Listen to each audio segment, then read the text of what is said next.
राज्याचे लक्ष लागलेल्या विधान परिषद निवडणुकांच्या उमेदवारांपैकी पहिल्यांदा भाजपाकडून 5 नावांची घोषणा झाली आहे. यामध्ये ठाण्यातील माधवी नाईक यांचा समावेश आहे. भाजपाच्या संसदीय कमिटीच्या मान्यतेनंतर भाजपाने अधिकृतपणे महाराष्ट्रातील 5 विधान परिषदांच्या जागेसाठी 5 नावांची घोषणा केली आहे. त्यामध्ये ठाण्यातून गेली अनेक वर्ष भाजपाच्या संघटनेत काम करणाऱ्या ॲडव्होकेट माधवी नाईक यांचा समावेश आहे. नाईक या सध्या महामंत्री म्हणून काम करत आहेत. त्यांनी याआधीही संघटनेत महत्त्वाच्या जबाबदाऱ्या पार पाडल्या आहेत. संघटनात्मक कामाची दखल घेत प्रदेश पातळीवरती अनेक दिग्गज नेते इच्छुक असतानाही पक्षाने त्यांना प्राधान्य देत विधान परिषदेची उमेदवारी दिली.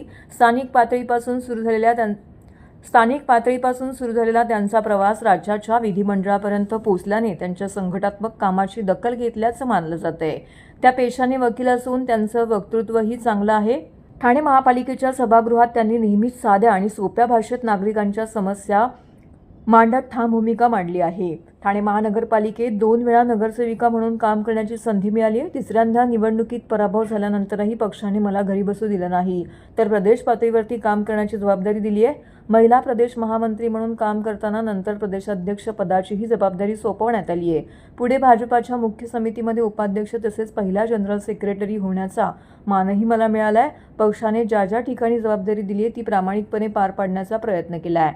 त्याच प्रयत्नांचं फळ म्हणून पक्षाने मला विधान परिषदेच्या उमेदवारांची संधी दिली आहे, असं यावेळी भाजपा विधान परिषदेचे उमेदवार ॲडव्होकेट माधवी नाईक यांनी प्रसारमाध्यमांशी बोलताना सांगितले. हा विजय मला असं वाटतं की पक्षाच्या विचारधारेचा आहे. कारण आतापर्यंत मला वेगवेगळ्या जबाबदाऱ्यांमध्ये पक्षाने माझ्यावर विश्वास टाकला आणि त्या जबाबदाऱ्यांमुळेच मी आता या स्टेजपर्यंत येऊन पोहोचलेले आहे. आणि कधीही माझ्यावरती जबाबदारी देताना मी एक महिला म्हणून पक्षाने कधीच माझ्यावरती अविश्वास दाखवला नाही. त्यामुळे मी स्वतःला सिद्ध करू शकते. मला असं वाटतं की आपण आपल्या कामामध्ये सातत्य ठेवावं, पूर्ण क्षमतेने काम करत राहावं. संधी कुठेही जात नाही, ती तुमच्यापर्यंत येतेच. शासनाच्या अनेक योजना आता गेल्या काही वर्षांमध्ये सुरू आहेत.